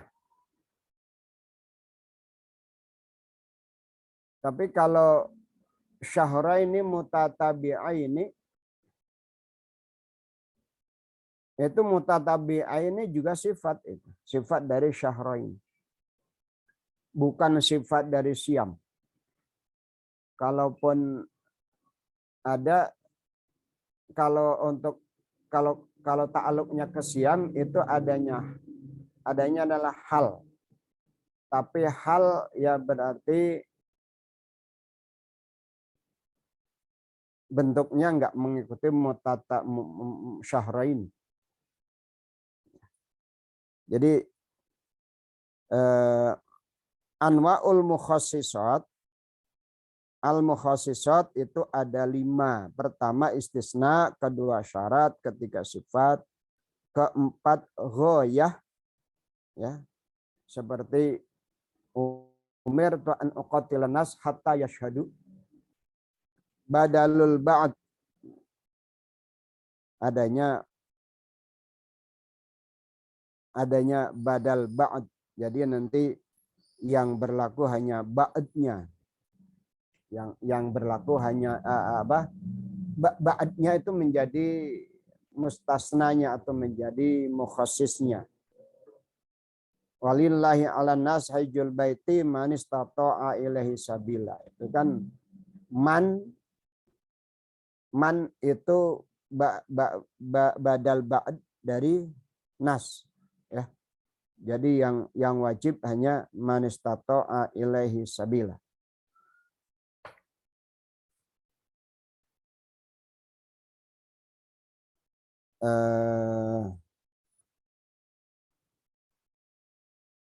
Oke ya, itu perbedaan.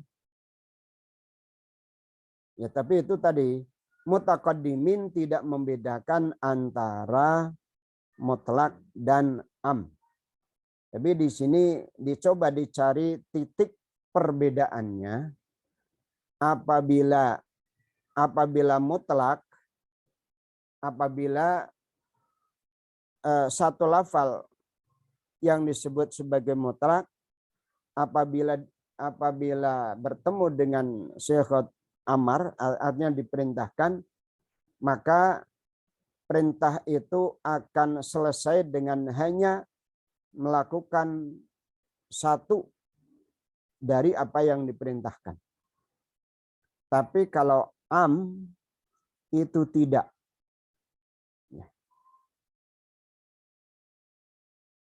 Contohnya apa ya yang am itu? Ya, kutiba alaikumus syiyam.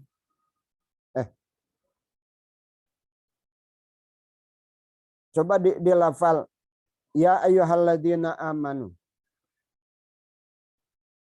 Alladzina amanu itu am karena alladzinya itu adalah mausul. Am sebagai silahnya tapi masih tetap am. Ya. Alladzina amanu itu masih tetap am. Dan memang nanti paling yang ditaksis itu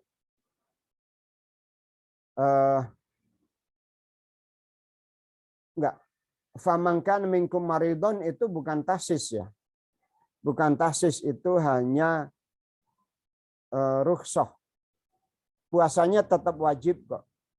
Puasanya tetap wajib. Atau kalau dikatakan taksis ya taksis ayam mamak dudatnya yang bukan taksis. Yang taksisnya pada ayam mamak dudatnya saja. Tapi kutiba alaikumus syiyam masih tetap berlaku. Ya, kutiba alaikumus syiyamnya masih tetap berlaku. Maka itu ya berarti rukhsah ya. Rukhsah. Jadi dilakukannya bukan di hari itu, maka babnya juga bab rukhsah.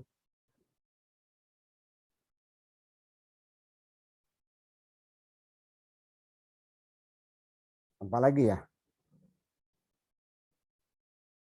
Oke, kalau ini tadi kan setelah 4 itu muncul, setelah 4 hukum itu muncul berikutnya ada apabila mutlak dan muqayyad itu berada di 2, atau tapi masing-masing ada mutlak muqayyadnya. perintah sholat tahiyatul masjid bagi orang yang masuk masjid. Itu kan idza dakhala ahadukum. Itu adalah apa itu? Syarat ya. Fala yajlis hatta yarka'a raka'ataini. Maka jangan duduk sehingga ia sholat 2 rakaat. Tapi masuk ke masjidnya itu mutlak atau am? Mutlak ya. Mutlak kapan saja. Mutlak atau am itu? Bisa siang, boleh malam, boleh habis asar, boleh habis subuh kan kita masuk ke masjid. Maka menurut hadis itu kita terkena perintah atau anjuran sholat tahiyatul masjid kapanpun kita masuk masjid. Tapi di sisi lain Rasul menyatakan la sholata ba'da subhi hatta tatlu asyams. Tidak ada sholat. Dilihat dari redaksinya juga la sholata itu adalah umum. Karena isim nakirah jatuh setelah la nafi. Ya. La sholata ba'da subhi hatta tatlu asyams. Dan sebaliknya. Tidak ada sholat setelah subuh sampai terbit matahari. Itu umum. Tapi juga kita bisa memahami itu mutlak. Sebab boleh jadi sholat apa saja. Ya, sholat apa saja. Tapi tentu sudah dipahami itu sholat sunnah. Karena subuhnya kan fardunya sudah disebut. Nah, fardunya sudah disebut. Dengan demikian, la sholata itu berarti bukan sholat fardu. Tapi sholat sunnah. Tapi sholat sunnahnya di situ disebut adalah mutlak. Tahiyatul masjid masuk. Kemudian sholat hajat juga masuk. Atau sholat termasuk sholat jenazah itu juga masuk. Maka menurut madhab Hanafi larangan itu lebih umum. Ya, larangan itu lebih umum dan sebagaimana di tempat lain bahwa larangan itu ya lebih umum, harus total ditinggalkan. Enggak ada yang terkecuali. Tapi dalam madhab Syafi'i kan dianggapnya itu adalah sholat dzatu sababin mutaqaddim. Sholat yang punya sababnya mutaqaddim. Maka itu dijadikan sebagai takyidnya. Ya, sebagai takyidnya. Kalau sholatnya sholat dzatu sabab mutaqaddim, maka tidak dilarang. Bahkan tetap dianjurkan.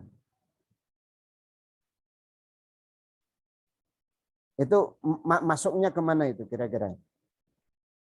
Ya, masuknya kemana? Tadi kan ada yang sebabnya sama, kemudian hukumnya sama, sebabnya sama, hukumnya beda, hukumnya sama, sebabnya beda. Dua-duanya beda. Apa di sini yang beda dua-duanya? Gimana ini? Apa ini beda dua-duanya? Yang satu nyuruh, yang satu melarang, yang satu masuk masjid, yang satu umum itu.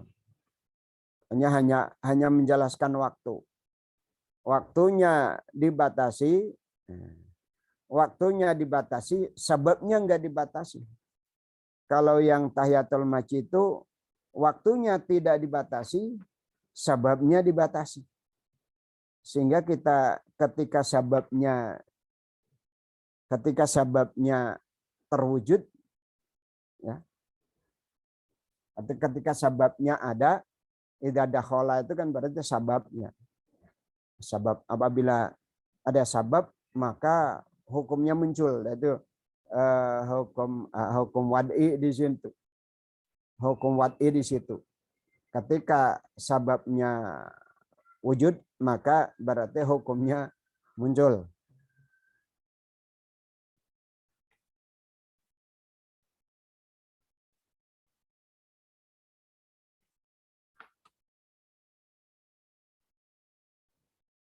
Coba kita lanjutkan lagi.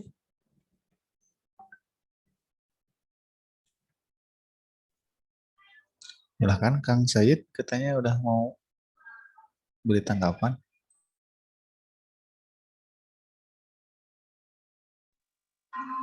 Cukup. Coba kita nih coba pikir. Di wudhu dan tayamum. Di wudhu dan tayamum. Syafi'iyah memberlakukan yad aidiakum, memberlakukan lafaz aidiakum dalam tayamum seperti halnya lafaz aidiakum di dalam wudhu.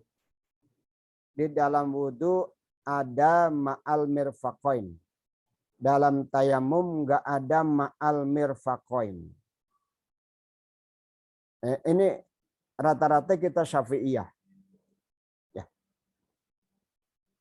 Dan saya juga enggak pernah belajar kecuali kepada kiai-kiai yang Syafi'iyah, maka berarti saya Syafi'iyah lah. Tapi di sini kita agak muskilnya memang kalau kita membaca kitab-kitab Syafi'iyah iya, tapi kalau kita melihat hadis ketika Umar dan Ammar bin Yasir pulang dari perjalanan dan mereka mencoba, terutama Ammar bin Yasir tayamum berguling-guling, Umar enggak tayamum, Umar enggak sholat. Kalau Ammar udah sholat. Ketika sampai di hadapan Rasul hanya menyatakan innama yakfika hakadha. Nah, kata Rasul innama yakfika hakadha. Sesungguhnya cukup bagimu hanya demikian. Kemudian Rasul summa daraba yadaihi alal ard, ya. Kemudian Rasul memukulkan, ya bukan berarti memukul, ya ada menempelkan kedua jarinya ke tanah, kedua telapak tangannya ke tanah, kemudian usap muka, kemudian yang kedua megang lagi, tapi hanya di sini ilal ku'aini, tidak sampai ilal mirfaqaini. Itu berarti untuk wamsahu bi aidikum wa arjulakum, famsahu bi wujukum wa aidiakum. Lafaz aidiakum itu oleh Rasul dilakukan hanya segini. Ya, hanya segini. Nah, tapi di madhab Syafi'i kok masih ma'al mirfaqain. Ini mungkin masing-masing kita punya alasan, ya, karena kita bagaimanapun sebagian besar kita itu fanatik terhadap madhab Syafi'i. Coba, ada yang memberikan komentar?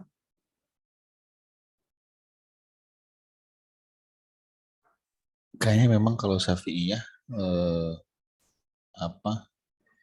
mereka, ya termasuk saya juga Syafi'iyah sebelumnya. Ya. Jadi ditambah dalil dengan ini ayat itu ya, ya Allah dinamon kita kuntil aswaq silujukum dalam marofik gitu Pak. Berbeda dengan Hambali kan, Hanafiyah kan, ya mutlak dengan mutlaknya, mungkin dengan taklidnya gitu. Iya, itu maksudnya di apa? Di dalam hadis, dan itu saya yakin Imam Asy-Syafi'i tahu betul hadis itu. Itu kan itu apa? Hadis pertama tentang tayamum. Bayan Rasul pertama tentang tayamum itu pasti Imam Asy-Syafi'i paham.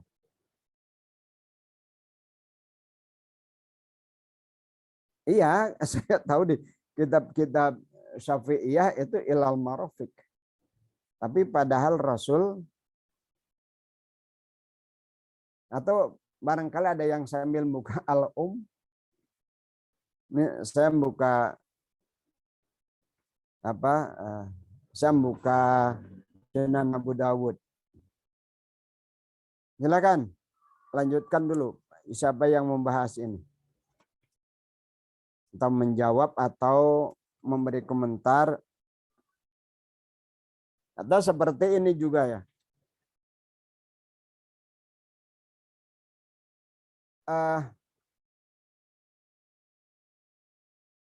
Tidak pernah ada.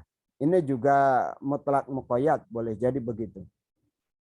Tidak pernah ada penjelasan dari Rasul, termasuk juga fi'lur Rasul, tindakan Rasul ketika mengusap kepala itu 3 kali.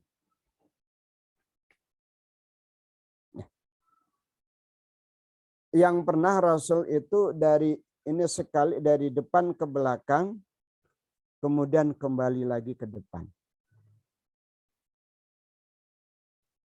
Ya, ketika ngusap kepala itu di hadis yang dari Utsman, ya, maupun kalau di yang apa a'dha maksulah, muka, tangan dan kaki itu salasan kata Utsman juga.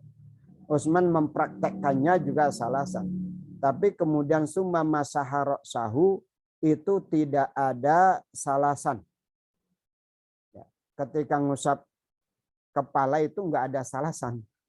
Tapi di mazhab Syafi'i tetap sunnahnya adalah salasan fil ghusli wal mashi, begitu kan. Tuh. Padahal kita lihat, tapi di sebagian Syafi'iyah juga dikatakan itu di jumhur Syafi'iyah keterangan begitu, tapi ya terutama Al-Ghazali, tapi kalau Imam Nawawi itu berbeda. Imam Nawawi kan relatif kritis. Kalau Imam Al-Ghazali juga, tapi Imam Al-Ghazali itu dalam fikihnya, karena fikihnya campur tasawuf, sehingga sebutlah termasuk kategori mutatawwi'in, orang yang ingin menaat-naatkan diri dalam ibadah.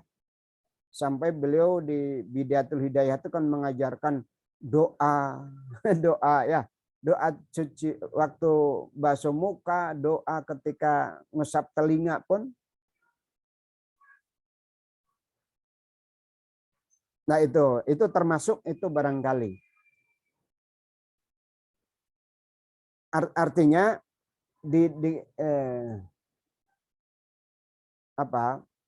takmimnya ya mengumumkan di mazhab Syafi'i mengumumkan kesunahan 3 kali itu dalam segala fil maksul dan mamsuh. Begitu. Padahal kalau kita selain dalil bahwa Rasul tidak mengajarkan 3 kali, itu al-aslu, dalil pokok, atau katakan kalau kemarin kita ada qawaid usuliyah tasyri'iyah, itu pasti berbeda, itu tujuan ghusl dengan masah itu berbeda. Kalau ghusl itu berarti membasahi, membuang kotoran. Kalau masah kan tidak. yakin dilihat dari aslut tasyri'nya berbeda. Maka seperti di dalam masah di tayamum, Rasul itu mencontohkan untuk tangannya ditiup atau di semacam tepuk begitu. Ini supaya tanah yang kebawa oleh tangan itu ini tidak banyak ditiup sehingga yang tersisa yang tidak tertiup.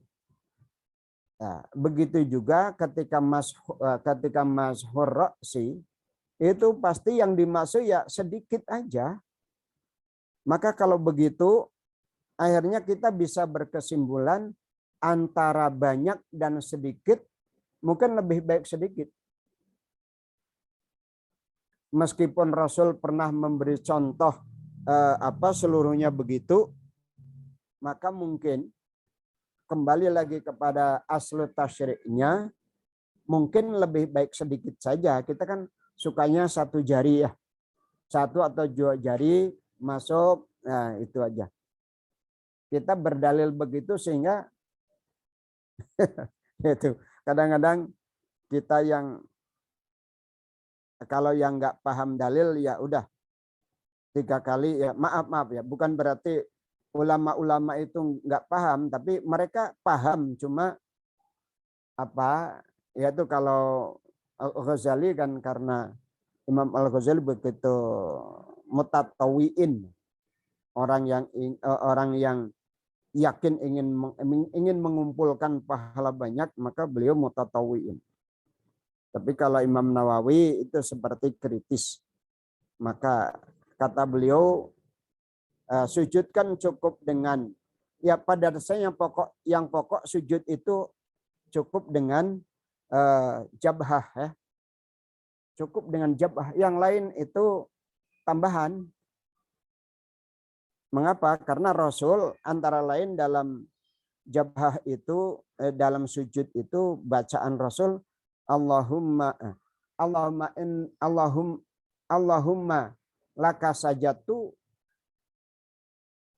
walaka amantu Allahumma laka sajadu wa bika amantu walaka aslamtu sajada wajhiya ya.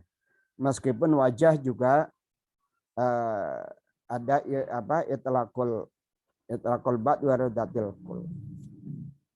Silakan yang mau nambah. Salman, gimana Kang Salman? Udah ini ya. Kang Afrizal, coba contoh tadi yang 4 itu coba dibuka kembali untuk agar kawan-kawan menjadi semakin paham.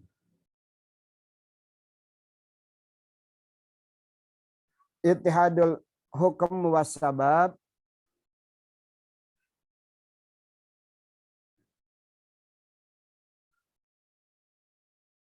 Ya, kata damam masfuhan dan dam yang tidak masfuh.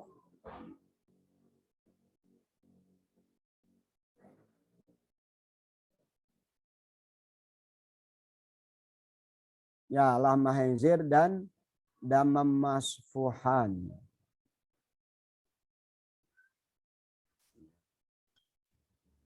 Jadi kalau yang saya lihat ini kayaknya ada kemiripan ya Pak antara hukum yang kedua dengan hukum yang kelima kalau yang di sini.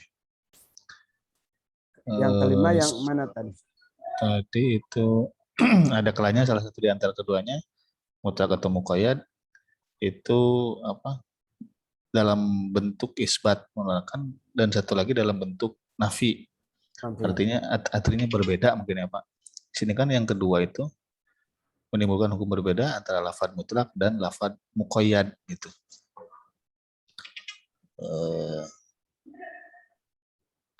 Enggak, ini 1, 2 juga posisinya bisa 1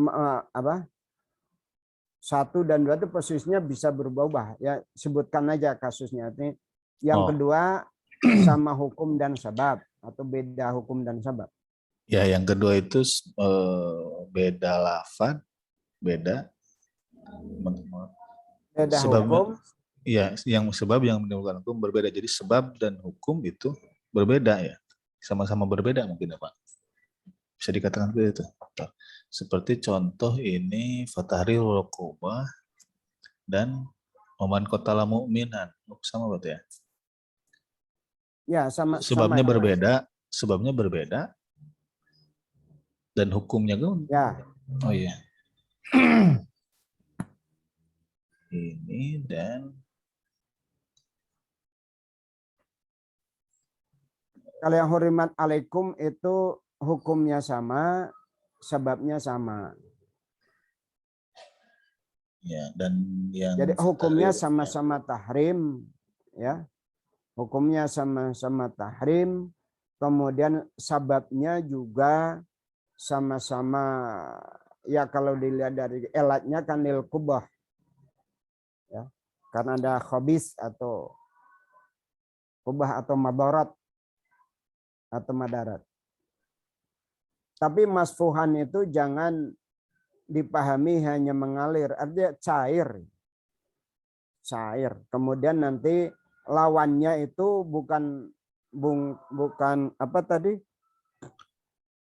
Membeku, bukan membeku, tapi darah yang bentuknya gumpalan di awalnya. Sebab kan kata Rasul, lana maitatan wadamani, ya. Kata Rasul, damani atihal wal kabid. Atihal wal kabid itu hanya Rasul membahasakan sebagai dam. Tapi kan kemungkinan di biologi, di ilmu, di pelajaran biologi bukan dam itu. Kabid dan tihal itu bukan dam. Ya. Jadi kabid dan tihal itu bukan dam kalau dalam kajian biologi. Ya, dam itu ya yang mengalir, yang cair itu bentuknya. Jadi yang Rasul katakan yang bukan masfuh adalah lana metane wadamani, ya daman itu adalah atihal wal kabid. Adapun darah yang belum keluar masih di serat-serat daging itu ya karena masyakoh saja, karena masyakoh. Jadi kalau bisa dikeluarkan ya wajib dikeluarkan. Haram kan? Kalau mudah mengeluarkannya wajib mengeluarkan. Tapi karena pada umumnya susah untuk mengeluarkannya, maka akhirnya makfu. Begitukah kajian fikih? Ya. Jadi dalam kajian fikih, darah-darah yang masih berada di dalam serat-serat daging yang tidak bisa keluar dalam waktu tertentu, ya, sampai ketika sudah dipotong-potong itu masih tetap ada di dalamnya itu. Maka yang nggak bisa dikeluarkan, yang sulit dikeluarkan nggak usah dikeluarkan. Maka apakah secara syariat daging itu wajib dicuci atau enggak? Ini daging yang sudah dipotong-potong itu wajib dicuci atau enggak? Kalau di dalam kajian fikih, kalau menggodok daging airnya merah itu suci. Artinya darah yang keluar dari daging ketika digodok, ketika direbus itu airnya suci. Tapi ketika sebelum direbus, darah yang menempel di daging itu wajib dicuci atau enggak? Kalau kata ahli kesehatan termasuk ahli peternakan itu mereka bilang jangan dicuci. Ya, ini sering kita temukan juga di YouTube banyak orang yang jangan, termasuk daging ayam juga jangan dicuci. ini ada kemuskilan tersendiri karena pada umumnya daging ayam terutama karena wilayah dagingnya kecil, kemudian dalemannya itu dalemannya kan tidak terpisah seperti sapi ya. Kalau sapi atau domba begitu tergantung, apabila digantung itu sekaligus dikeluarkan dalemannya itu selesai itu. Yang lain tidak terkena kotoran daleman. Tapi dalam hukum fikih apakah wajib mencuci darah-darah yang menempel pada daging? Ini silakan nanti barangkali ada yang jawab. Ini berbeda dengan anjuran ahli peternakan dan juga ahli ada yang menyatakan sebagai ahli gizi, ahli apa gitu, mereka menyatakan sebaiknya tidak mencuci daging. Katanya daging itu kalau mau disimpan kemudian dicuci itu akan rusak. Karena dengan dicuci itu dikhawatirkan akan datang kuman-kuman. Apakah kalau nggak dicuci jaminan kuman itu nggak ada? Siapa tahu justru lebih banyak. Ya, itu sebuah kemuskilan yang kita hadapi bersama itu. Jadi kalau kita ikut-ikutan menyatakan jangan dicuci, kita pikir dulu wajib enggak mencuci darah yang menempel di daging sebelum direbus. Kalau darah keluar karena direbus, itu dalam kitab-kitab fikih dinyatakan halal walau launad dam. Walau kanal ma launad dam. Katanya begitu. Silakan.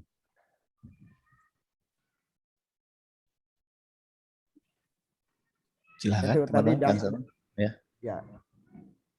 Damam masfuhan itu ya tadi Afrizal mengecualikan darah yang beku ya. Tapi maksud beku di situ bukan berarti darah yang tadinya mengalir setelah membeku menjadi halal. Bahaya itu nanti marus itu kan. Marus tadinya cair, digodok jadi membeku. Oke, silakan. Thailand menambahkan?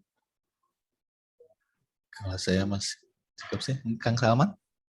Udah buka mic kayaknya. Atau Salma, silakan. Pak, punten, tapi ini sama masih agak ragu juga sih. Tadi tuh kan nyari-nyari hadis dan ketemu hadis itu yang ngejelasin yang satu hadisnya itu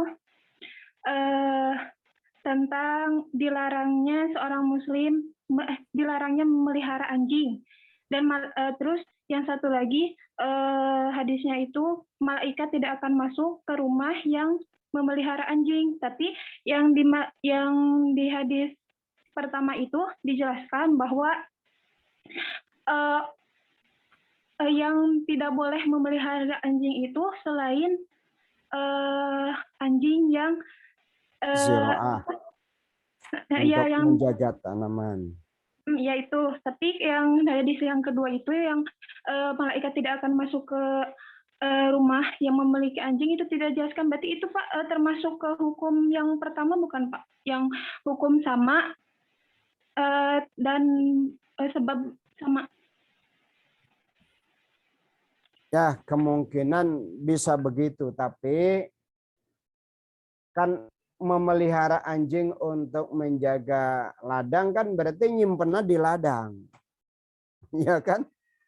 Memelihara anjing untuk menjaga ternak ya berarti di kandang ternak, bukan di rumah. Itu yang malaikat nggak mau masuk ke dalam rumah kan, yang nggak mau masuk ke rumah yang di dalamnya ada anjing. Kalaupun memelihara anjing tapi untuk keperluan berkebun, ya tentu anjingnya di kebun lah. Kalau di rumah ya itu kan itu mungkin. Tapi barangkali yang lain ada yang memberi komentar tentang itu, silakan.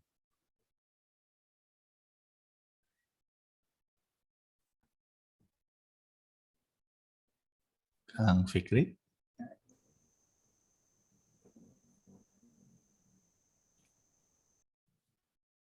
Tidak, kayaknya tidak ada. Waktunya udah habis juga ya.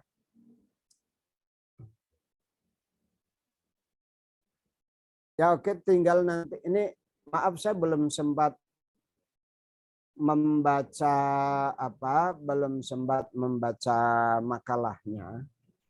Tapi kalau contoh-contohnya nanti oleh Pak Afrizal bisa ditambahkan dari hadis-hadis, itu akan semakin memberi manfaat yang lebih. Nanti tinggal teman-teman kan menambah contoh yang sama begitu. Oke Pak Afrizal ya, nanti lihat contoh-contoh dalam contoh-contohnya ditambah dengan contoh-contoh hadis. Oke, itu aja barangkali. Udah lewat waktunya. Iya.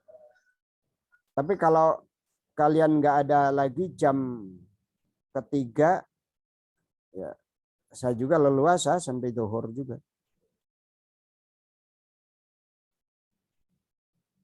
Kalau sudah cukup ya cukup. Ya itulah tadi ada bahan PR, bagaimana wajibkah kita mencuci daging yang berlumuran darah. Itu. Sementara di kajian fikih, apabila kita merebus daging, kemudian ternyata darah-darah yang di dalam daging itu keluar menjadikan warna air rebusannya itu merah, berwarna darah, itu dinyatakan halal. Dinyatakan halal itu dalam kitab-kitab Syafi'iyah yang sudah saya kaji, yang sudah pernah saya baca itu begitu. Walau kanal ma fi launid dam. Tapi wajibkah mencuci itu kan? Wajibkah mencuci daging yang terkena darah atau darah yang nempel di daging ketika dipotong-potong? Kalau masuk di damam masfuhan, ya, damam masfuhan itu darah yang tadinya mengalir, ya, yang tadinya mengalir meskipun sudah membeku pun, kalau tadinya mengalir tetap. Bab yang dikecualikan oleh Nabi yang ghairu masfuhah itu adalah al-kabid wattihal atau atihal wal kabid, bolak-balik. Itu aja barangkali. Ya. Dari saya mohon maaf. Alhamdulillah ini ada tambahan wawasan semua bagi kita. Assalamualaikum warahmatullahi wabarakatuh. Waalaikumsalam. Waalaikumsalam warahmatullahi wabarakatuh.